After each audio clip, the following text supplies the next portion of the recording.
Assalamualaikum warahmatullahi wabarakatuh, sahabatku, saudaraku semua. Semoga selalu dalam kebahagiaan dan dalam kasih sayang Allah. Amin ya Allah. Ini ada sebuah pertanyaan dari sahabat kita, Ibu Tarwati ya. Jadi saya bacakan nih, panjang nih. Alhamdulillah, terima kasih Bang atas pencerahannya. Izin bertanya Bang, bagaimana caranya agar kita selalu bisa ikhlas atas apa yang belum kita jalani? Contoh seperti ketika kita akan kehilangan apa yang kita punya tapi belum terjadi. Kita sudah memikirkan langkah apa yang harus saya lakukan. Apakah itu melangkahi takdir yang akan Allah berikan? Terkadang saya sering berpikir gimana nanti ketika saya mati. Atau gimana kalau saya ditinggalkan suami, orang tua, anak. Pikiran-pikiran seperti itu sering ada dalam pikiran saya.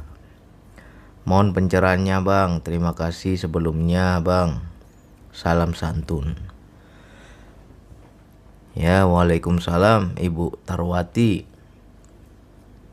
Ini pertanyaannya udah lama ini, cuman baru sempat sekarang saya jawab. Ngeri-ngeri sedap ini dayanya.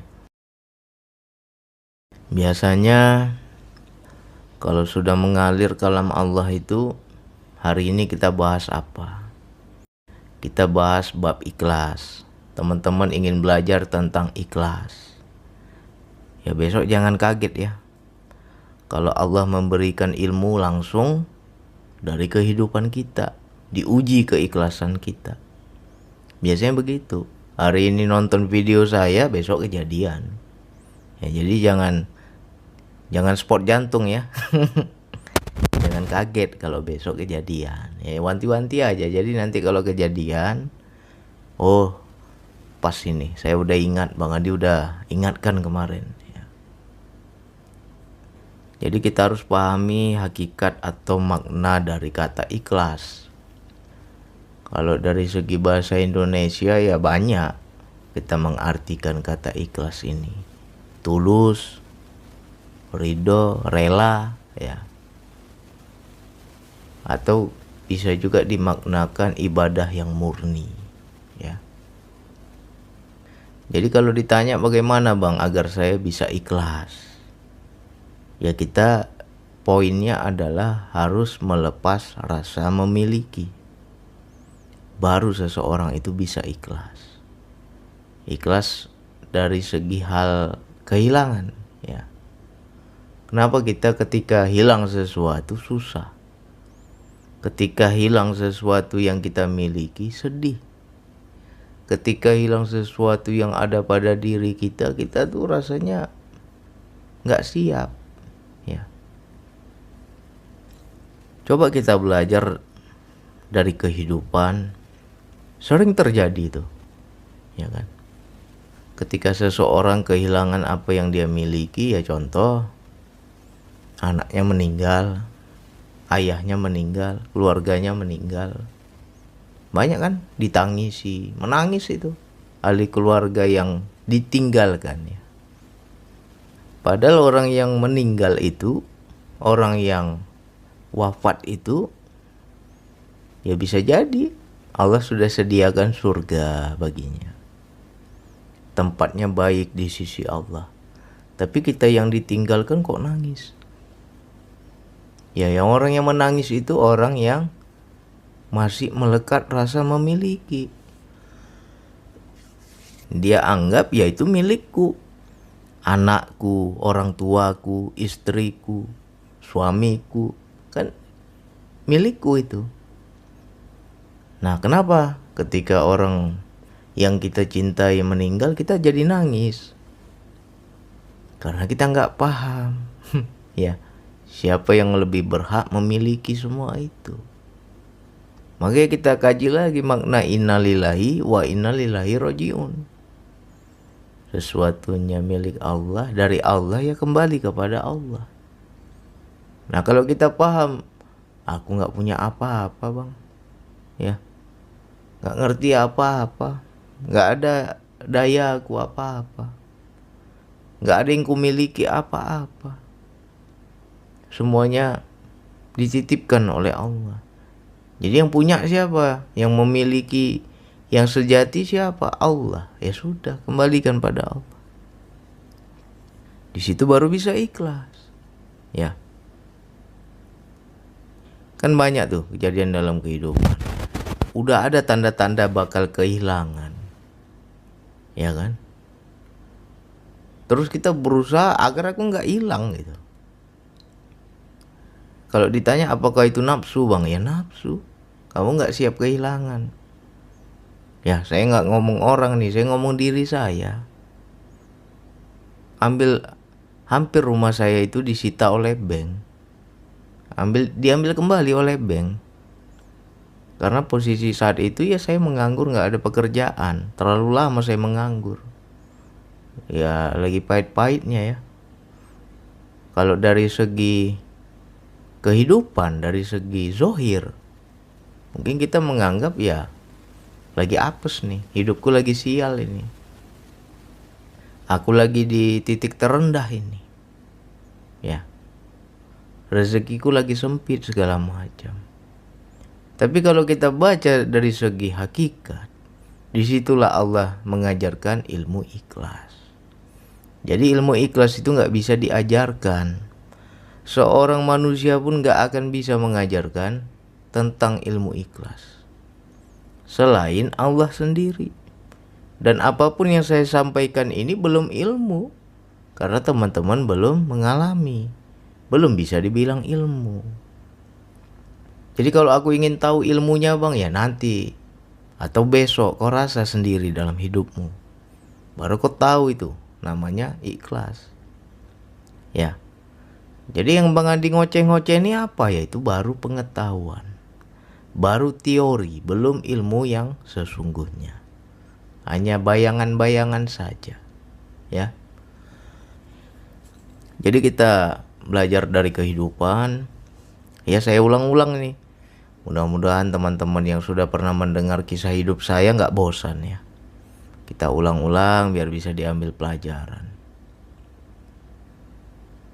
Dahulunya saya bekerja ya, berlayar, uang banyak ya, hidupnya enak segala macam. Nggak pernah takut saya itu nggak ada beras, nggak pernah takut saya nggak ada uang bayar listrik ya, nggak pernah takut saya nggak ada uang bayar kredit bank, nggak untuk cicilan rumah, nggak pernah takut karena saya bekerja.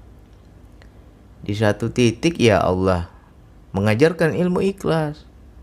Dibuatlah saya menganggur. Ketika saya menganggur, ya di teror oleh bank. Bayar, kenapa nggak bayar-bayar, nunggak berbulan-bulan. Ya. Sampai datang surat bank. Hampir rumah itu disita oleh bank. Akhirnya saya mencari cara agar tidak disita. Apa yang saya perbuat? Ya saya ngutang ke rentenir. Ya itu sama dengan kisah ibu tadi. Sudah ada rasa takut, kehilangan, tapi kita berusaha agar tidak hilang. Ya makin dibuat susah.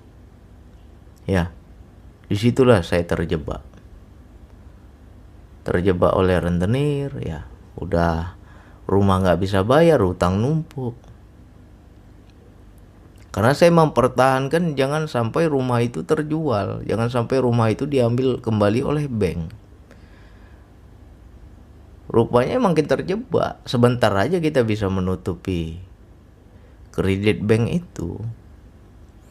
Akhirnya ya rentenir kita juga nggak bisa bayar segala macam ya. Jadi di titik terendah itu ya Allah seolah-olah ngomong, apalagi yang kau bisa perbuat katanya. Ya. Makanya kita ketika lagi ada masalah itu, disitulah kita sedang dekat sama Allah. Bagi orang yang bisa membaca, bang aku lagi susah, aku lagi terpuruk, aku lagi ada masalah, banyak-banyak ajak ngobrol Allah itu. Di situ Allah ngomong, Allah bicara. Ya. Apalagi yang bisa kau akal-akalin di? Kemarin kok nggak ada uang, ya kok ngutang katanya, ya kan. Sekarang makin banyak utangmu, terjebak lagi, ya kan. Akhirnya saya berusaha terus, gali lubang, tutup lubang, gali lubang, tutup lubang. Sampai satu titik ya, satu orang pun tidak ada yang mau meminjamkan uang. Kemanapun saya berhutang, nggak ada satu orang pun bisa minjamkan uang. Posisi mereka juga lagi sulit. Atau mereka juga memang lagi ada uang, tapi mereka nggak mau meminjamkan uang ke saya. Ya, di situ nggak ada yang bisa minjemin uang. Langsung disitulah baru saya paham arti ikhlas. Seperti apa ikhlas? Ya aku kembalikan kepada Allah. Ini miliknya, dia mau ambil lagi, ya aku kembalikan. Aku udah capek ya Allah. Ku akal-akali nggak jalan juga. Aku berusaha agar tidak diambil, nggak bisa juga. Terakhir di situ saya berserah, ya. Saya berserah. Nggak sampai di situ ujiannya, ya. Ya Allah, kalau Engkau mau ambil rumahku, ya udahlah, aku siap lah ya Allah. Balik kampung lah aku ya Allah. Kembalilah aku ke rumah orang tuaku ya Allah. Udah nggak ada lagi yang bisa aku perjuangkan. Ya, satu ujian kita di keuangan. Rupanya istri saya ya terkejut batin, kaget ya. Dulu biasa punya uang, rupanya sekarang nggak punya uang. Ya biasalah, perempuan kan. Ketakutannya tentang uang itu kan luar biasa. Nggak sanggup dia hidup dengan saya sampai hampir juga dia mau meninggalkan saya. Ya. Udah rumah mau disita bank, istri mau pulang kampung, mau kabur. Nah di situ saya belajar lagi ilmu ikhlas. Ya Allah, udah rumahku mau Engkau ambil, istriku juga Engkau mau ambil ya Allah. Berat kali ujianku ini ya Allah. Ya. Tapi di situ saya berserah. Saya kenal ini miliknya bukan milikku. Semua dari dia yang menjodohkan aku, dia yang memberikan aku istri. Sekarang dia mau ambil kembali istriku, ya aku kembalikan pada Allah. Udah pasrah saya. Ya, dahulu uang ada, aman rumah tangga. Ini uang gak ada, berantakan. Berantem tiap hari kan. Nah disitulah saya ngomong baik-baik ke istri. Kalau kamu gak sanggup hidup susah denganku, ya udah. Kembalilah ke orang tuamu. Kamu mau pisah? Aku siap. Kita pisah baik-baik. Ya. Nah, ketika kita ikhlas itulah baru Allah rubah semuanya. Ya. Dirubahin bagaimana Bang? Akhirnya diketuk hati istri saya berubah. Yang awalnya gak menerima jadi menerima. Yang awalnya nggak sanggup hidup susah, jadi sanggup hidup susah. Berubah, malah dia minta maaf ke saya. Ya, selamat saya, istri nggak jadi meninggalkan saya. Hitungan berapa hari, saya dipanggil kerja. Selamat lagi saya.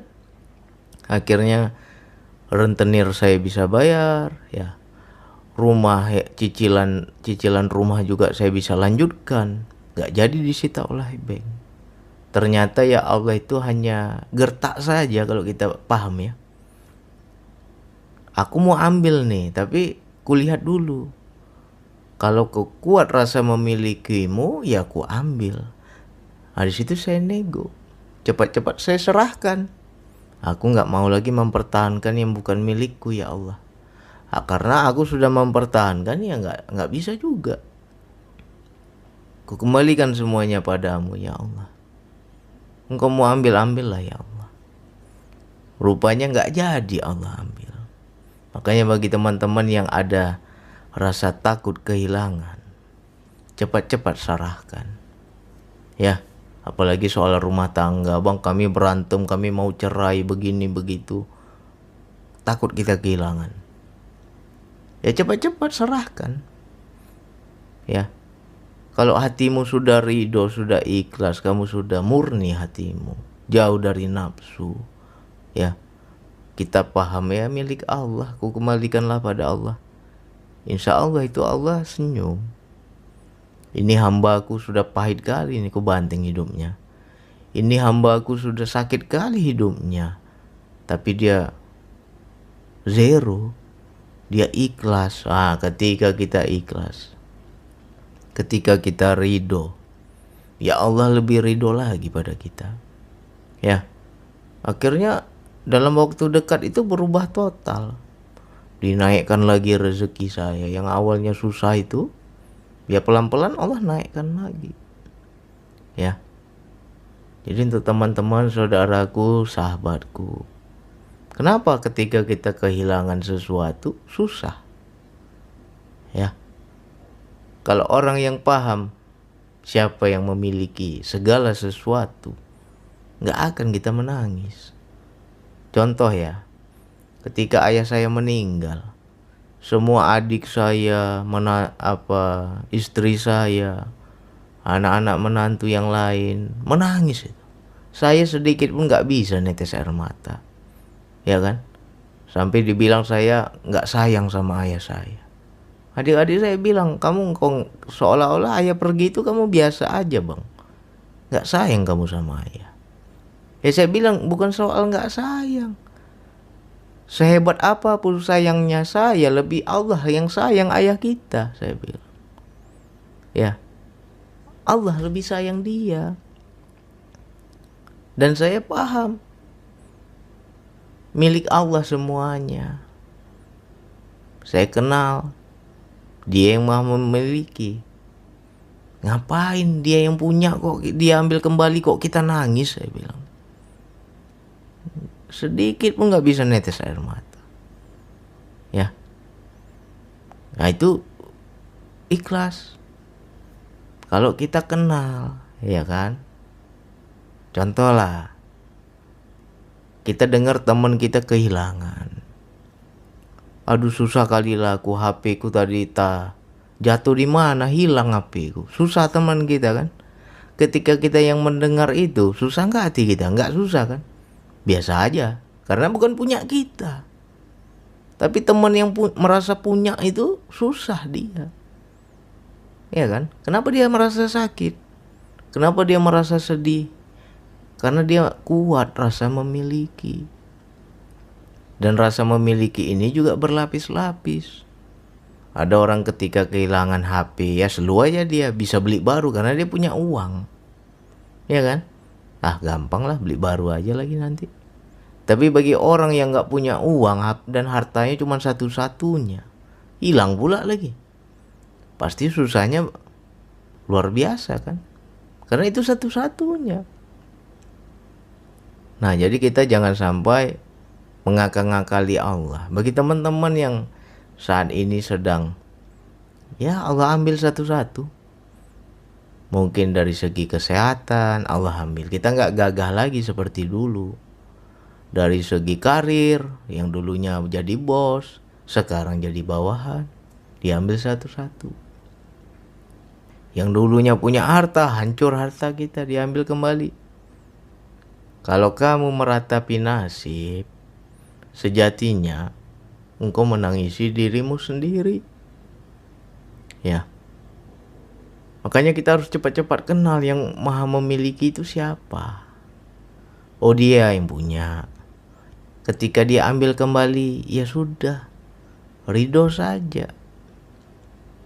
Ya. Jadi kalau kita paham, dia bang yang punya bang, bukan aku. Aku ini kan hanya dititipkan saja. Gak susah hatimu. Ya. Gak sedih hatimu. Kalau kamu paham, yang memiliki itu yang mengambil. Contoh teman kita nitip barang sama kita. Sebentar ya aku titipkan ya. Nanti sore aku ambil lagi. Begitu sore dia datang ke rumah kita ngambil barang yang dia titipkan. Dan kita paham ini bukan kita punya. Susah gak hatimu? Gak susah kan? Nah, ambillah, ini kan barang dia. Nah kenapa kita sama Allah gak paham seperti itu? Ketika kita hendak kehilangan, belum lagi hilang udah macam-macam pikiran kita. Nanti bagaimana besok ya, bakal begini, bakal begitu. Itu sejatinya bisikan setan yang menakuti hati kita. Yang membuat hati kita was-was, takut, itu setan. Min syarri waswasil khannas. Ya. Yang meniupkan rasa was-was pada hati manusia, itu setan. Makanya ketika kita di hati ini ada rasa, bang aku takut kehilangan bang. Ketika hilang, rupanya apa yang aku takutkan itu terjadi bang. Bener hilang. Bener gak lagi kumiliki.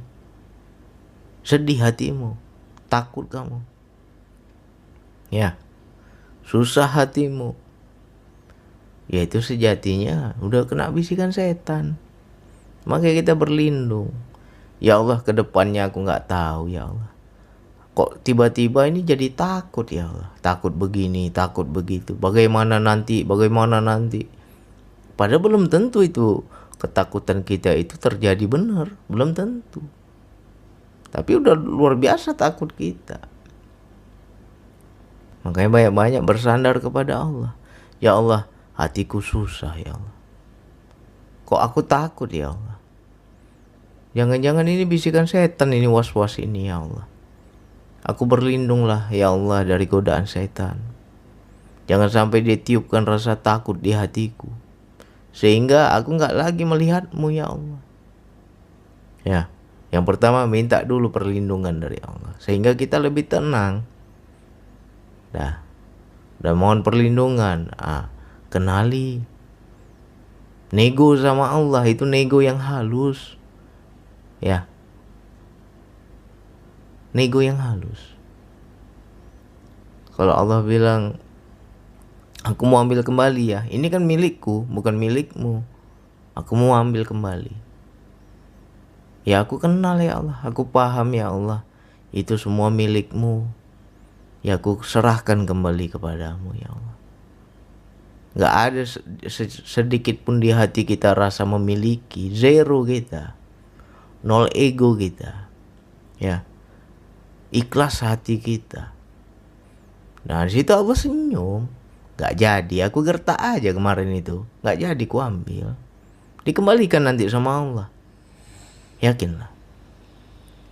Ya. Luar biasa itu. Saya udah rasakan itu. Dua hal yang betul-betul saya takuti dulunya. Rumah diambil, udah rumah cuma satu, ya kan. Mau diambil pula sama bank. Di saat saya terpuruk, bukannya istri kasih semangat, malah istri juga mau pulang kampung, mau ditinggalkannya kita. Nggak sanggup dia hidup susah. Ibaratnya udah jatuh ketimpa tangga lagi ya kan. Tapi di situ ya mental saya itu ibaratnya apa ya? Ya saya berjudi dengan Allah ya. Ini bahasanya bahasa yang nggak enak ini, tapi kalau orang yang paham, contohnya begini ya. Kita belajar dari seorang penjudi ya, bukan berarti kita jadi berjudi, tidak. Kita belajar dari segi keyakinan. Orang berjudi itu dia nggak akan tahu ketika aku berjudi bakal ya menang atau bakal kalah, dia nggak pernah tahu. Tapi setidaknya di hatinya ada harapan untuk menang. Walaupun itu salah, walaupun itu nafsu. Tapi di hatinya inginnya menang. Aku berjudi, harapanku menang. Nah, kenapa kita dengan Allah tidak seperti itu? Cobalah kamu berjudilah dengan Allah. Ya. Ya Allah, aku lepas semua ya Allah. Engkau mau ambil apa yang kumiliki, aku lepas ya Allah. Tapi kan Engkau itu Maha Rahman, Maha Rohim. Engkau itu pengasih, penyayang.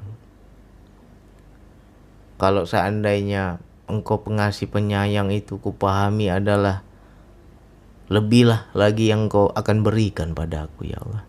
Mungkin Engkau ambil sebentar, nanti Engkau akan ganti yang lebih baik. Aku yakin itu ya Allah. Ya. Harus ada kita prasangka harapan kepada Allah. Harus ada prasangka baik dan sebuah harapan. Jangan sampai kita gak berani lagi berharap sama Allah. Ya Allah, aku gak berani lagi berharap padamu. Karena selama ini nggak pernah harapanku itu terkabul. Nah, itu orang yang putus asa itu adalah orang yang paling durhaka itu. Dari segi tasawuf ya. Nggak usah kita ngomong dosa yang lain. Ketika engkau putus asa kepada Allah, itu luar biasa durhakanya itu. Ya kan? Berarti batallah syahadatmu itu. Nggak kau akui lagi itu Tuhan. Ya. Seolah-olah orang udah kehilangan Tuhan itu, orang yang sudah putus asa. Nah, saya ketika putus asa ya saya lepaskan asa dari diri saya. Aku memang putus asa dari segi usaha kehidupan. Aku udah usaha nggak bisa juga ya Allah. Tapi harapanku kepadamu ya aku masih ada ya Allah. Engkaulah yang penolong, Engkaulah yang maha kasih, maha sayang. Engkaulah yang maha memberi rezeki segala macam. Kita rayu-rayu Allah kan. Kita puji-puji Allah. Ya. Apa yang terjadi ketika saya lepaskan semua? Allah kembalikan. Ya. Seolah-olah kalau bahasa kita Allah tuh ngomong. Ya kan. Aku ngetes kau aja. Rupanya kau betul ikhlas. Rupanya kau betul ridho. Ya udah gak jadi ku ambil. Ya kan. Luar biasa takutnya ya kan. Ya Allah, kalau aku rumah diambil, tinggal di mana aku ya Allah? Kalau istriku pulang kampung, istriku minta cerai, jadi duda aku ya Allah. Kayak mana lah hidupku nanti ya Allah? Siapa lah yang urus aku ya Allah? Macam-macam ketakutan itu kan. Saya udah rasa. Tapi betul-betul macam sulap. Ya. Nggak sampai seminggu itu. Ketika kita pasrah. Akhirnya istri saya datang minta maaf. Bang, minta maaf bang. Ya. Sadar, dibuat sadar sama Allah. Berubah dia. Ya. Sekarang mau ada uang nggak ada uang, dia yang paling sabar. Ya. Dirubah sama Allah. Makanya kita jangan pernah ada rasa menyalahkan di luar. Saya nggak pernah saya menyalahkan di luar. Mungkin kalau bagi teman-teman ya, lagi ada uang istrinya sayang. Besok kita nggak ada uang istrinya nggak sayang lagi, kita pasti benci sama istri. Kalau saya nggak benci. Ya, malah saya ngomong baik-baik. Kamu nggak sanggup hidup dengan saya, ya udah kita pisah baik-baik. Maafkan saya nggak bisa membahagiakan kamu. Maafkan saya nggak bisa menyenangi kamu seperti orang lain. Ayo kita pisah baik-baik. Saya doakan cepatlah kamu dapat jodoh yang lebih kaya dari saya. Cepatlah kamu dapat pasangan hidup yang lebih bisa memenuhi segala keinginanmu. Saya nggak marah saya. Ya, karena yang saya lihat Allah. Ini Allah yang mau ambil ini. Ya kan? Dahulu saya bangga dikasih uang, saya bisa menyenangi istri dengan uang. Saya merasa akulah yang membahagiakanmu, akulah yang menyenangimu. Ketika Allah tutup semua rezeki, gak ada uang, macam mana kau bisa membahagiakan istri? Akhirnya jadi bumerang ya kan. Makanya bagi teman-teman yang istrinya suka ngoceh, mana duit, mana duit, mana duit, ya salahmu sendiri. Kenapa engkau memanjakan istri dengan uang? Ya, ini sudah fakta, ini saya udah rasakan. Terlalu enak kita dulu. Rupanya ya jadi bumerang kita juga. Ditutup sama Allah pintu rezeki, nggak punya uang, wah, kita diserangnya. Ya kan? Udah rumah mau diambil bank, istri juga mau pulang kampung, gimana tuh? Galaunya luar biasa galaunya itu. Ya kan? Macam mana lah anak istriku kalau kami bercerai? Nasib anakku macam mana ya Allah? Kan ketakutan-ketakutan itu ada. Udah jauh-jauh kali kita pikiran kita itu. Akhirnya saya kembalikan pada Allah. Ya Allah, aku akui mungkin ini salahku semua ya Allah. Dia nggak salah, aku yang salah. Aku mohon ampun ya Allah, minta maaf terus sama Allah. Ya. Disitulah saat-saat indah Kita berdialog, kita berkomunikasi, kita bertanya Allah jawab, kita nanya lagi Allah jawab. Ya, makanya teman-teman kalau bilang gimana bang biar aku dekat sama Allah, tunggu hidupmu diuji. Kalau kau belum diuji jangan kau bilang dekat sama Allah. Kalau hidupmu belum pernah ada masalah, jangan kau bilang kau dekat kepada Allah. Tunggu dibanting hidupmu itu, baru kau paham. Itulah saat-saatnya indah dekat dengan Allah. Setiap yang saya tanya Allah jawab. Ya. Kenapa ya Allah begini-begini? Ditunjukkan sama Allah, ini dosamu, ini dosamu. Penyebab ini engkau begini, penyebab ini engkau begitu. Oh ternyata salah itu aku semua, nggak ada orang lain yang salah. Makanya saya nggak pernah menyalahkan istri saya. Ya, maka di situ saya ikhlas. Kau mau pulang, pulanglah. Baik-baiklah kita pisah. Ya. Mungkin istri mikir juga wah ada gila kali nih. Wah Bang Adi udah gila kali nih. Terakhir dia minta maaf. Ya, nggak jadi dia tinggalkan saya. Istri dikembalikan oleh Allah, rumah dikembalikan oleh Allah, dikasih pekerjaan, semua hutang bisa lunas. Ya, pertolongan Allah itu ada. Yang penting satu aja, jangan sampai engkau putus asa kepada Allah. Ya, bagi saudaraku, sahabatku yang saat ini ya lagi pahit-pahitnya lah. Karena kalau engkau sudah putus asa, ya jauh lah. Pertolongan Allah itu jauh, durhaka kita. Ya. Di situ Allah mengajarkan. Udah capek kau usaha, capek ya Allah. Udah kemana kau usaha begini begitu, bisa nggak kau dapati jalan keluar? Nggak dapat juga ya Allah jalan keluar. Ada nggak satu makhluk yang bisa menolong? Nggak bisa ya Allah. Putus asa aku ya Allah. Satu pun nggak mau tolong aku ya Allah. Hanya engkau lah yang bisa menolong ya Allah. Ketika kita akui hanya Allah, di situ baru Allah rubah hidup kita. Baru turun pertolongannya. Ya. Nah, awalnya kita takut, terguncang. Siapa sih yang nggak takut? Ya. Belum pernah kita mengalami, tiba-tiba mengalami, bertubi-tubi itu. Udah menganggur, nggak ada uang. Makan nggak makan ya, susah makannya kan. Habis itu rumah mau diambil bank, istri mau kabur. Siapa yang nggak galau itu? Ya. Untung aja saya nggak gila. Ya saya bilang masih syukur saya nggak gila.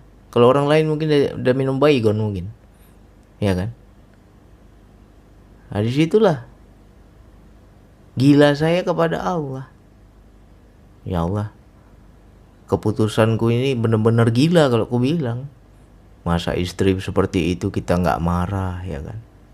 Kita nggak kesel, kita nggak dendam, malah kita ridho. Ya. Tapi ketika kita ridho, ya Allah rubah. Ternyata ayat di Al-Quran itu benar. Lelaki baik-baik hanya untuk wanita baik-baik ya kan? Setelah saya pahami ya kalau aku mau istriku baik ya berarti aku dulu yang harus baik. Ya, kenapa istriku nggak baik? Ya berarti aku juga nggak baik. Ya, dulu ada uang sayang dia, ketika nggak ada uang nggak sayang dia, berarti kan nggak baik kan? Ya lihat dirimu, kamu juga nggak baik. Akhirnya saya ya mohon ampun kepada Allah. Ya Allah, salahku begini, salahku begitu. Saya ikhlaskan semua. Engkau mau ambil silakan ya Allah. Aku siap ya Allah, gak ada lagi aku rasa memiliki. Sudah capek aku pertahankan, gak ada yang bisa tolong aku ya Allah. Aku kembalikan padamu. Baru paham kita itu arti ikhlas. Ya. Jadi bagi teman-teman yang saat ini sedang ya lagi sedap-sedapnya dekat dengan Allah. Tapi bantingannya luar biasa di kehidupan. Nah, ini Allah sedang mengajarkan ilmu ikhlas. Ya, ilmu ikhlas itu bukan teori. Gak ada satu orang manusia pun bisa mengajarkan ikhlas. Paling yang kita cerita-cerita ini baru teori aja. Jadi ilmu yang sesungguhnya kapan bang? kau rasalah dalam hidup besok. Ya. Nah, ini bagi teman-teman yang sudah dengar audio ini, ya siap-siap. Bisa besok, bisa seminggu ke depan, bisa bulan depan, kena nanti. Ya. Karena ini biasanya kalau sudah keluar ini kalam, ya bagi yang benar-benar belajar ya kena nih itu. Jadi mudah-mudahan nggak kaget ya. Cepat-cepat ingat ini audio. Oh, ini ilmu ikhlas. Bang Adi udah cerita nih, ini ilmu ikhlas. Nah, cepat-cepat serahkan sama Allah. Dan kita harus paham, sebenarnya Allah itu kasih warning. Ini aku mau ambil ya, udah ada tanda-tanda itu. Tapi kalau kamu makin melekat, makin kamu genggam, makin diambil itu. Ya, tapi kalau kamu ikhlas, ya Allah, aku sudah kulepas ya Allah, bukan milikku ya Allah. Ini semua milikmu ya Allah. Engkau mau ambil, aku ikhlas ya Allah. Nah, terkadang itu Allah nggak jadi Allah ambil. Atau bisa juga benar diambil oleh Allah, tapi secepatnya Allah ganti yang lebih baik. Ya. Atau bisa juga nggak jadi diambil, Allahnya gertak. Karena saya udah mengalami, udah sering kali itu saya alami. Cepat-cepat nego. Ya kan? Oh, ini tanda-tanda Allah mau ambil, udah aku serahkan lah. Ya. Nggak usah dijemput, kita duluan yang serahkan. Ambillah ya Allah. Milikmu kok, bukan milikku. Aku juga nggak bisa apa-apa kalau engkau mau ambil. Aku kembalikan padamu ya Allah. Ya Allah ngomong, gertak aja itu. Ya, aku mengetes hatimu saja. Aku mau mengajarkan ilmu ikhlas padamu. Situ baru kita paham. Ya, apapun kalau kita kehilangan, ya kembalikan kepada Allah. Biasanya orang yang sedih, susah, sakit, ya perih, ketika kehilangan sesuatu biasanya ya karena melekat. Dia merasa itu punya dia. Tapi kalau kamu paham ini semua punya Allah, ya gak sakit ya. Bahkan ketika orang tercinta, orang tua kita meninggal, ya gak bisa netes air mata, itu gak bisa. Itu apa aku tangisi? Allah lebih sayang sama dia. Untuk apa aku tangisi? Mereka lebih bahagia bertemu dengan Allah. Dan Allah panggil kembali, yaitu juga miliknya. Jadi kita ridho, ikhlas. Ya, makanya gak ada sedikit pun sedih, susah, stres, perih, ya. Karena kita udah gak lagi merasa memiliki. Ya, sebenarnya kalau kita mau nurut ini, kalau kita ikutin terus dayanya panjang ini. Intinya, poinnya ya, pahami Allah lah yang memiliki segala sesuatu. Segala sesuatu itu punya Allah, bukan punya kita. Nah, cepat-cepat lepaskan. 0 ego. Hilangkan kemelekatan. Baru kita paham ikhlas.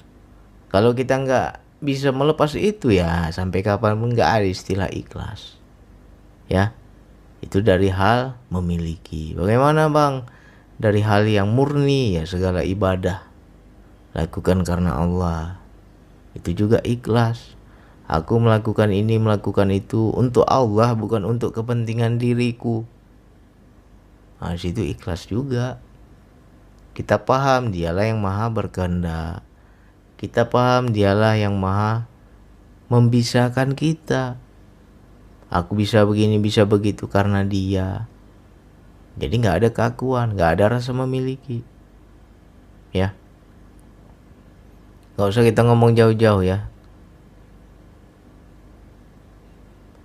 Ya mudah-mudahan apa yang sudah saya sampaikan ini teman-teman gak bosan ya. Kalau udah diulang-ulang ini mudah-mudahan gak bosan. Mudah-mudahan bisa dipelajari di kehidupan. Nah, ditunggu-tunggu nih. 1 hari, 2 hari, seminggu, sebulan. Kena lah besok kalian ya. Nah, ingat-ingat ini. Oh, ini ilmu ikhlas. Nah, itu aja. Jadi gak susah kita. Oke, hanya itu yang bisa saya sampaikan. Wassalamualaikum warahmatullahi wabarakatuh.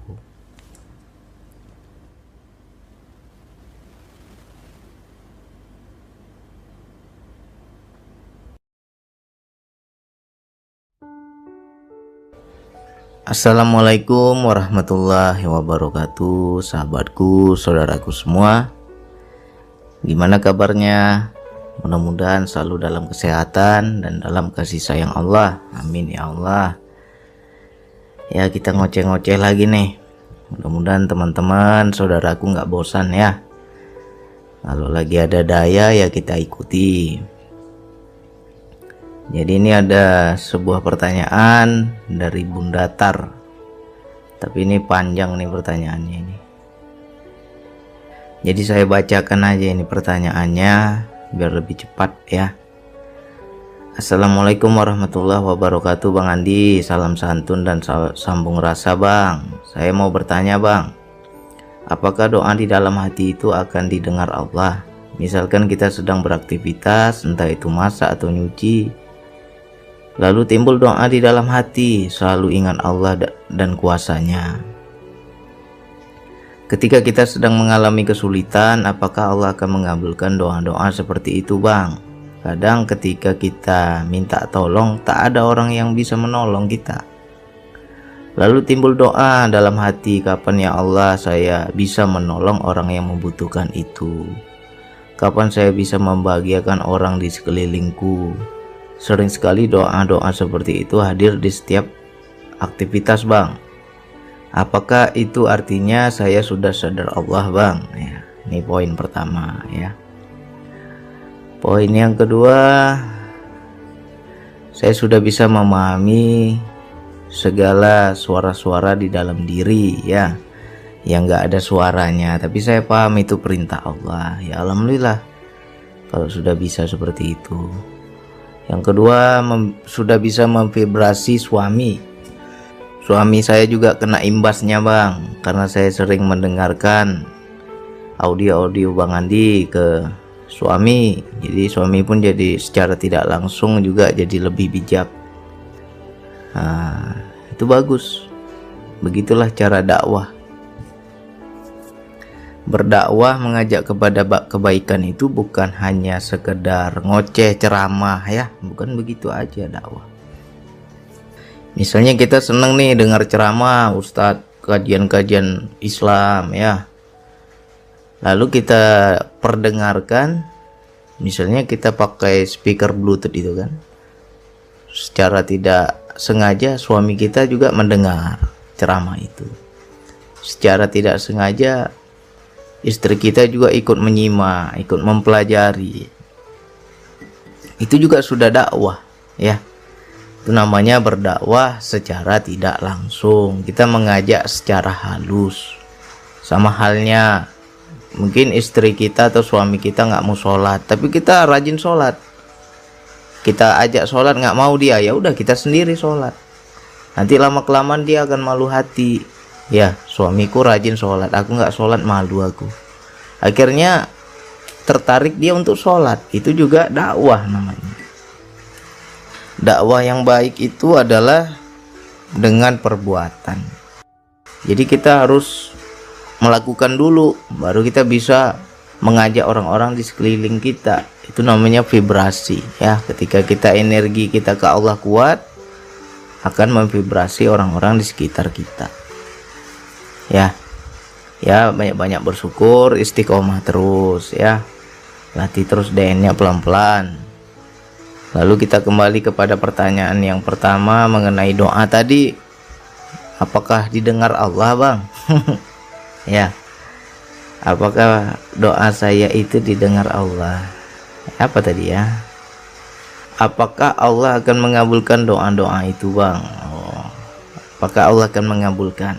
Jadi kita harus memahami kenapa terkadang doa kita cepat dikabulkan Allah, terkadang juga lambat dikabulkan Allah. Biasanya doa-doa yang cepat terkabul itu kita di situ ada rasa. Dalam berdoa ada rasa, makanya makbul dia, cepat nyampe dia. Bukan berarti Allah nggak dengar ya, Kenapa ya bang tiap hari aku doa kok Allah nggak dengar bang, kok Allah nggak jawab bang? Yang benar adalah Allah tidak menjawab, bukan berarti Allah tidak mendengar. Ya, sejatinya dia maha mendengar, maha mengetahui segala isi hati. Dan bisa juga terkadang Allah menjawab, cuman kita nggak paham bahwa Allah menjawab. Ya, doa yang Allah tidak jawab biasanya permintaan kita itu ada keburukan. Ya, kita yang sesuatu yang kita anggap baik padahal buruk bagi kita. Di situ Allah nggak jawab, karena Allah sayang sama kita. Ini hambaku kalau ku kasih permintaannya, ku kabulkan permintaannya, malah tambah celaka dia. Akhirnya Allah tidak memberikan permintaan kita. Nah, itu nggak dijawab karena bentuk kasih sayangnya. Jadi kita harus selalu prasangka baik kepada Allah ketika doa kita tidak makbul. Karena ayatnya kan ada kan, bisa jadi sesuatu yang kamu sukai padahal itu buruk bagimu. Bisa jadi sesuatu yang kamu benci padahal baik bagimu. Ya. Jadi kalau doa kita nggak dikabulkan Allah, berarti permintaan kita itu nggak baik. Ya gitu aja. Karena kalau dikabulkan jadi buruk sama kita. Ya. Lalu bagaimana bang doa-doa yang dikabulkan sangat cepat? Nah itu biasanya ketika kita berdoa itu ada sambung hati, ada sambung rasa, ada rasa butuh. Makanya orang-orang yang berdoa di saat kepepet di situ makbul. Kenapa? Ya nggak ada lagi yang bisa tolong. Ya Allah, nggak ada lagi yang bisa tolong ya Allah, kecuali Engkau ya Allah. Jadi butuh kita itu kepada Allah. Dan ketika kita betul-betul butuh kepada Allah, di situ Allah tunjukkan kuasanya. Dimakbulkannya doa kita. Ya. Jadi kalau ditanya apakah doa di dalam hati tadi boleh bang? Ya boleh, silakan dalam keadaan apapun juga. Selalulah kita berinteraksi, selalulah kita berkomunikasi dengan Allah. Ya, apapun yang kita pandang di gerak-gerik kehidupan, ya kita ajak Allah bicara. Maha berkata-kata dia, ya kan? Nah, tinggal kita bagaimana bisa memahami atau tidak. Jadi di situ kita harus pahami, ada doa yang cepat makbul, ada doa yang nggak makbul. Ada sebabnya itu. Ya, biasa kita berdoa itu kurang rasa butuh. Mungkin butuhnya betul butuh ini, tapi adabnya yang kurang. Iya kan? Sama halnya kita pinjam duit sama teman kita. Iya kan? Kita ngutang ini sama teman kita. Kita memang benar butuh. Tapi kalau adab kita nggak bagus, kira-kira teman kita ngasih nggak? Pasti nggak ngasih. Jadi adab juga penting. Dalam berdoa itu jangan memaksa Allah. Ya, terkadang kita minta doa, tapi maksa. Nah, di situ Allah juga enggan mengabulkan. Ya, bisa juga karena adab kita yang nggak bagus. Ada lagi doa yang makbul bang ketika kepepet. Kenapa ya bang? Sering makbul ya karena di situ ada sambung rasa. Ya, sama juga seperti orang terzolimi kan ada kita sering dengar. Hati-hati dengan doa ya, orang yang terzolimi. Itu tembus. Kenapa tembus? Ada rasa. Ya, ketika dia sakit hati, ketika dia terluka, ketika dia sedih, mengadu dia sama Allah. Ya, butuh dia sama Allah. Makbul itu, tembus. Makanya hati-hati kita. Secara nggak sengaja kita sering nyakitin hati orang. Nanti dia doain kita macam-macam, tembus itu. Hati-hati ya. Karena apa? Di situ nggak ada hijab lagi. Dia butuh sekali sama Allah. Sehingga ketika dia minta sama Allah, ya Allah kabulkan. Nah, yang seperti tadi itu doa yang bang saya ingin nolong orang, saya minta kepada Allah diberikan kemampuan agar bisa membantu orang-orang di sekeliling saya, tapi kok nggak makbul ya bang. Nah ini hati-hati. Banyak permintaan seperti itu jarang makbul. Kenapa jarang makbul? Karena di situ ada nafsu kita. Ya, ada nafsu kita. Coba perhatikan.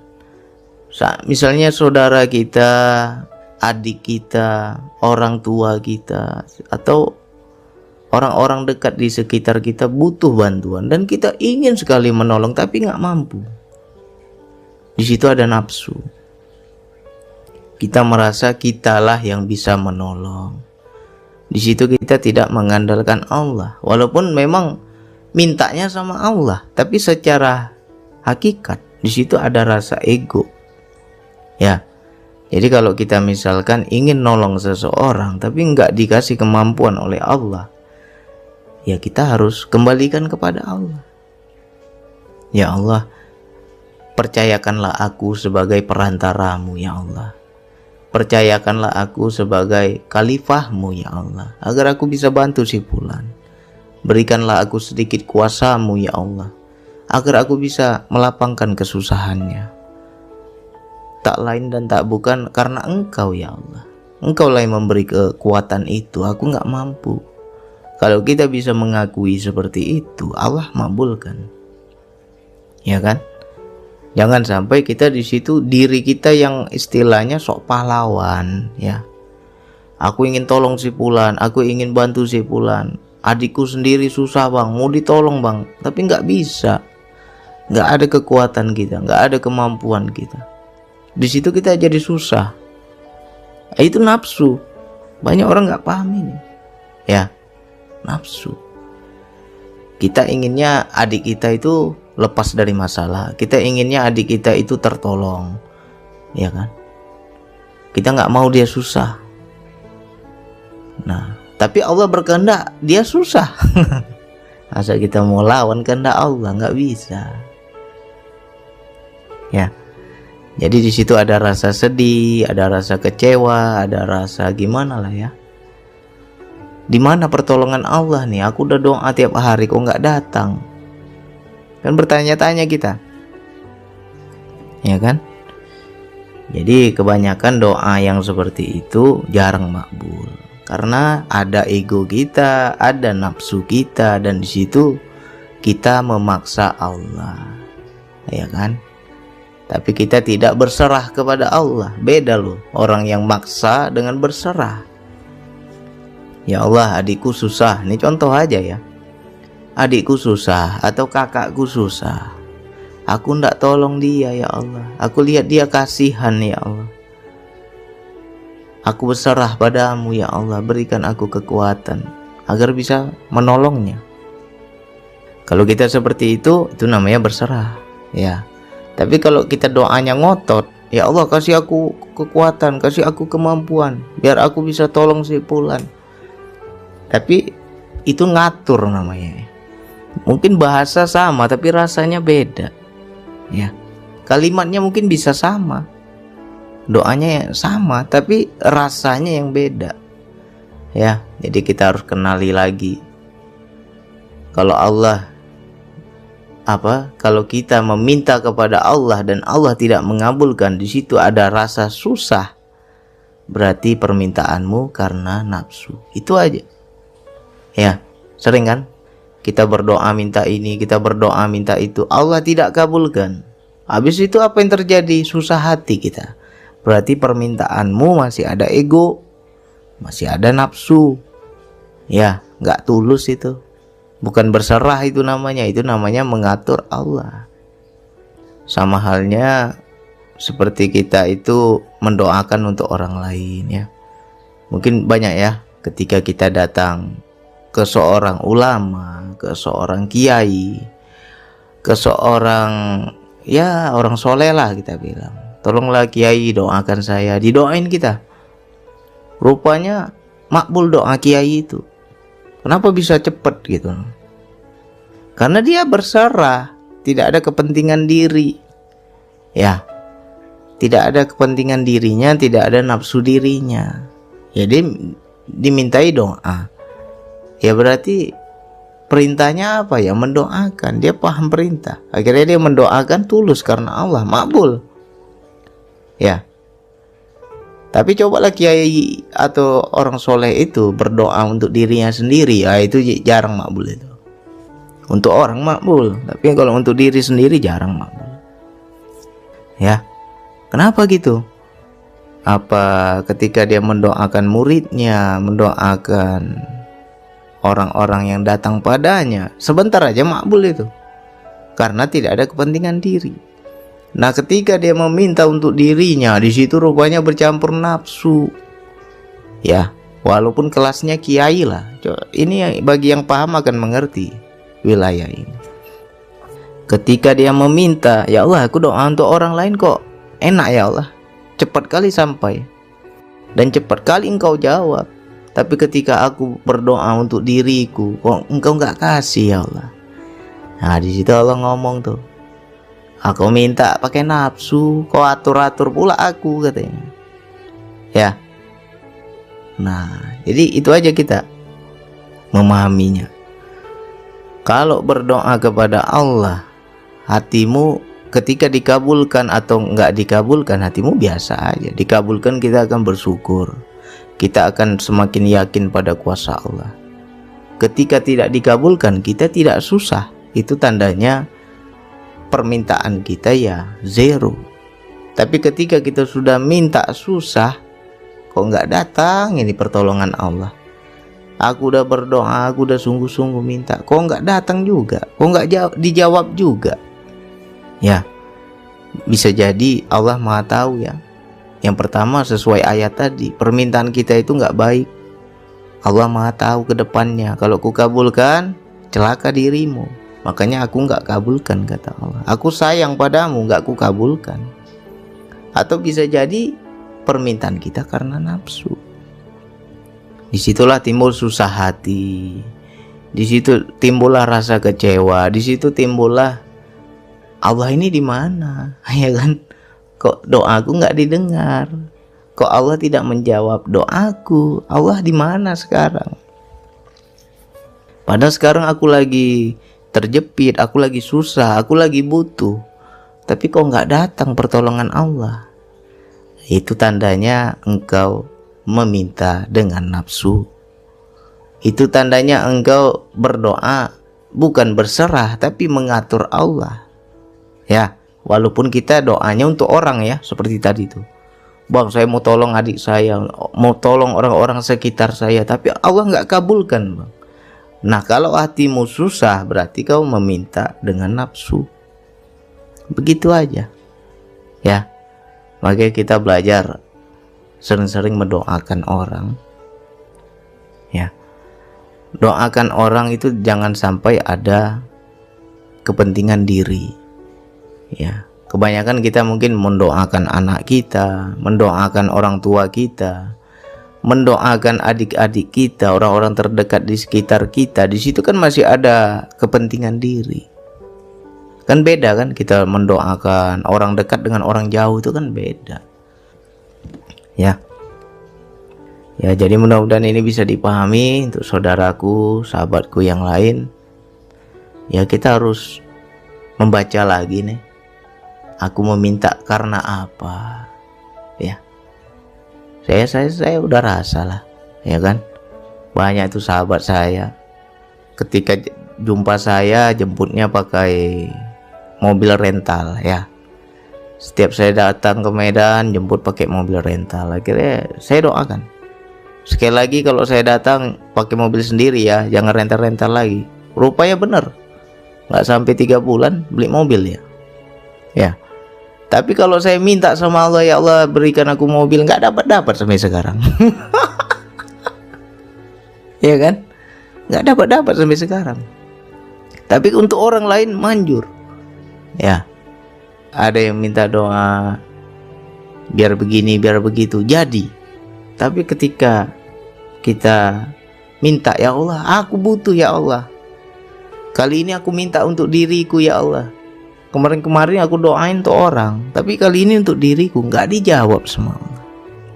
Malah diceramahi kita.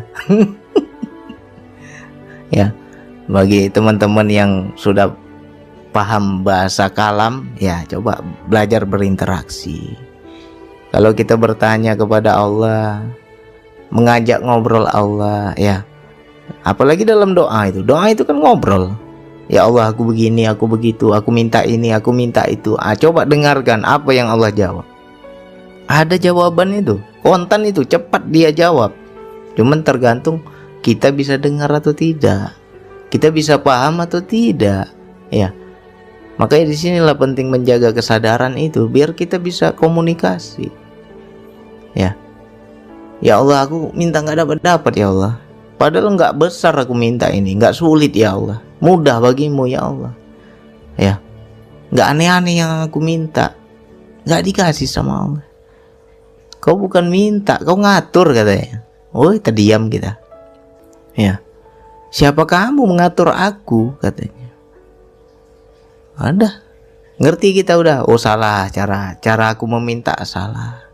Perbaiki caranya, perbaiki adabnya, ya kan? Makanya paling bagus itu ketika kita itu paham adab kepada Allah, itu harus ada adab. Itu kita belajar dari kisahnya Nabi Ayub, ya. Ya Allah, sesungguhnya aku ditimpa penyakit. Engkaulah Tuhan yang Maha Penyayang di antara semua yang penyayang, katanya, ya kan? Itu secara hakikat dia itu minta, cuman bahasanya halus. Ya. Sama ada teman kita yang kemarin komentar, bener bang, saya waktu kecil sudah rasa itu bang, wilayah seperti doa Nabi Ayub, ya kan? Dari kecil dia sudah paham itu. Dan itu sering terjadi. Apa dia bilang? Ketika dulu saya sewaktu kecil, saya bilang, mak minta makan. Maksudnya meminta makan kepada ibunya, agar ibunya mengambilkan makanan. Rupanya ibunya lagi masak nih, lagi sibuk. Nanti sebentar lagi katanya. Marah ibunya karena lagi sibuk. Tapi ketika dia berkata, mak udah lapar kali lah mak, gak sanggup perut mak. Cepat-cepat ibunya kasih makan. Ya, jadi adab itu penting loh. Sama itu kan seperti Nabi Ayub. Ya, sama juga dalam hidup. Coba kita sama orang tua minta sesuatu, kalau adabnya nggak bagus ya nggak dapat, ya kan? Padahal itu sering terjadi loh. Mak udah lapar kali lah mak, nggak sanggup perut ini mak. Bentar ya mama ambil ya, diambilkan langsung. Tapi ketika kita bilang mak minta makan, to the point. Nggak ada bahasa halusnya, nggak dikasih. Tunggu sebentar lagi, ditunda itu makanan itu, karena mamanya lagi sibuk. Ya, ini sering terjadi, tapi kita nggak pernah ambil pelajaran. Nah, begitu juga kita sama Allah. Ketika minta, ketika berdoa, ya kita harus hafal-hafal. Kalau bisa dicatat, ya. Aku kemarin minta ini, dapat nggak sama Allah? Itu seperti apa kita meminta sehingga dapat. Habis itu kita minta sesuatu lagi, nggak dapat sama Allah. Kenapa? Nggak dapat. Apakah ada yang salah dalam doa kita? Ya. Jadi kita harus paham ke situ. Intinya, ya poinnya yang tadi itu. Walaupun kita doanya untuk orang lain, tapi di situ ada kepentingan diri, itu nggak akan dapat. Walaupun untuk orang tua kita, untuk anak kita, untuk adik kakak kita, kan mereka lagi susah, tapi kita nggak punya kemampuan menolong. Ya Allah, kasih aku kekuatan, aku ingin tolong dia, tapi nggak dikasih kemampuan. Karena itu ada kepentingan diri. Itu maunya kita, padahal maunya Allah beda. Ya. Tapi kalau kita memintanya itu, ya udah, berserah, ya kan? Aku berserah padamu ya Allah. Aku udah minta tolong kepada makhluk. Nggak ada satu makhluk pun yang bisa tolong, kecuali Engkau lah yang Maha Kuasa ya Allah. Puji-puji Allah itu. Ya, Allah itu senang dipuji. Disitulah bahwa kita menunjukkan diri kita hamba. Kita hamba, dia Tuhan. Ya. Jadi dengan memuji Allah itu, disitulah kita mengakui dia itu Tuhan. Sama seperti doa Nabi Ayub, Engkau lah yang penyayang. Engkau lah yang penyayang di antara semua penyayang. Dipuji Allah itu. Tapi dia nggak berani minta. Dia cuma ngadu aja, ya Allah aku sedang sakit. Nggak ada dia bilang minta sembuh. Padahal hakikatnya minta sembuh. Cuman bahasanya halus. Makanya kita dalam berdoa itu harus pakai bahasa rasa. Ya, pakai bahasa rasa. Jadi bahasa rasa nggak bisa diterjemahkan dengan kata-kata, tapi di situ lebih halus adab kita kepada Allah, ya kan? Banyaklah teman-teman yang minta doa, Bang Adi doakan ini, doakan itu. Ya paling saya membaca, ya Allah, Engkau yang menyuruh mereka meminta doaku, maka aku doakan juga karena Engkau, ya Allah. Kalau Engkau kabulkan, ya sejatinya Engkau juga semua itu, bukan karena doaku, bukan karena ampuhnya doaku, tapi karena Engkau hendak memberi kepada orang itu. Mungkin syariatnya Engkau suruh dulu minta padaku. Di situ zero kan?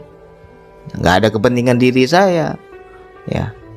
Tapi ketika besok saya minta, ya Allah, aku butuh ini, aku butuh itu, malah dimarahin saya. Dimarahin, ya kan? Ngatur pula kau sekarang katanya, ya. Kalau bahasa Medan begitulah, ngatur pula kau. Kenapa aku kasih begini, kau mintanya begini? Nggak terima kau yang itu katanya. Ya udah, malu kita sama Allah, nggak berani lagi minta macam-macam, ya. Nah jadi mudah-mudahan ini bisa paham. Teman-teman yang lain juga harus belajar adab, ya. Adab kepada Allah itu penting. Itu juga menjadi syarat makbulnya doa. Banyak doa kita nggak makbul karena apa? Adab tak ada, ya. Sudah adab tak ada. Yang kedua, ego pula dalam meminta, nafsu pula dalam meminta, maka yang nggak makbul, ya kan? Nah, terus baca lagi. Ketika kita minta itu, hati kita susah nggak? Ketika belum dikabulkan, susah aku bang, dah capek aku minta sama Allah, nggak dapat sampai sekarang. Berarti kau minta karena nafsu itu. Salah kau mau minta itu, ya. Tapi kalau kita udah minta sama Allah, ya sudah, nggak ada kepentingan diri kita, nggak ada nafsu kita, nggak ada keinginan kita. Sejatinya yang menyuruh berdoa juga Engkau, ya Allah. Aku paham, ya Allah, sejatinya Engkau hendak memberi kepada aku, tapi kau suruh dulu aku minta, kau suruh dulu aku berdoa, ya. Ada juga loh hakikat doa itu dari Dia, ya kan? Ya Allah, aku kepingin sesuatu, ya Allah. Akhirnya aku berdoa padamu, ya Allah. Begitu aku berdoa, Engkau kabulkan, ya Allah. Berarti kan sejatinya dari Dia itu. Cuman disitulah Dia hendak tunjukkan Dia Tuhan. Dia hendak tunjukkan Dia yang kuasa. Minta dulu sama aku, jangan kau minta sama yang lain, aku kasih, ya kan? Akhirnya kita berdoa pada Allah. Begitu berdoa besok makbul. Di sebalik doa juga ada Dia, ya. Tapi hati-hati, jangan sampai kita merasa hebat kali doa kita ini, ya. Ini bagi orang yang suka dimintai doa, ya. Mudah-mudahan paham ini. Sudah syekh kita, sudah kiai kita, sudah ulama kita, sudah guru kita, datang murid kita minta doa, sering makbul. Besok-besok jadi pula kita itu berhala diri, ya. Oh itu si Fulan tuh doa karena doaku itu. Hati-hatilah. Di sebalik doamu juga ada Allah, ya. Jadi jangan senang kita kalau ada orang minta doa, jangan senang, harus waspada. Aku takut, ya Allah, orang minta doaku makbul, besok datang lagi minta doaku makbul. Aku takut yang Dia pandang aku bukan Engkau lagi, ya Allah. Itu orang yang paham, ya. Aku takut besok-besok orang akan mengandalkan diriku. Sikit-sikit minta doa diriku, sikit-sikit datang kepada aku minta doaku. Nggak ada lagi orang ke Allah, ya. Bergantung pula orang sama makhluk jadinya. Nah ini bagi orang yang paham, dia akan takut, ya. Jadi nggak ada kita jadi ego nanti, bahaya itu. Oke, mudah-mudahan ini bisa dipahami. Kita istiqomah terus, belajar terus, ya. Kalau DN-nya sudah nggak bisa lama, bang, saya DN nggak lama kayak dulu lagi, bang, sebentar aja hilang dayanya, bang. Ya berarti kita harus banyak belajar di kehidupan. Dayanya itu di kehidupan. Nah itulah harus banyak-banyak interaksi. Jadi kita interaksi bukan di saat duduk DN itu, tapi di kehidupan. Melihat ini baca, melihat itu baca, kejadian ini baca, kejadian itu baca. Ada tuh kalam-kalam ya. Oke, mudah-mudahan ini manfaat untuk kita semua. Hanya itu yang bisa saya sampaikan. Wassalamualaikum warahmatullahi wabarakatuh.